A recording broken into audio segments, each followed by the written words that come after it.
నమస్కారం ఘంటారావానికి స్వాగతం. ముందుగా ప్రధాన అంశాలు. హైదరాబాద్లో 3 రోజులైనా దొరకని ముగ్గురి ఆచూకీ, ముమ్మరంగా కొనసాగుతున్న గాలింపు చర్యలు.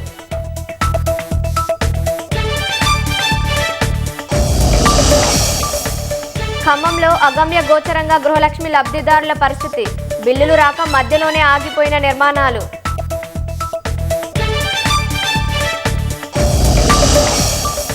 ఎగువ ప్రాంతాల నుంచి ప్రాజెక్టులకు వరద ప్రవాహం, శ్రీరామ్ సాగర్, ఎల్లంపల్లి గేట్లు ఎత్తి నీరు విడుదల.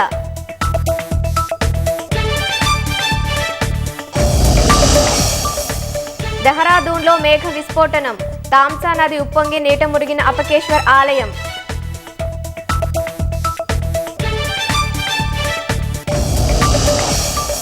అక్రమ వలసదారులపై చర్యలకు సిద్ధమైన అమెరికా, ఉగాండా, దక్షిణ సూడాన్లకు పంపుతామని హెచ్చరిక.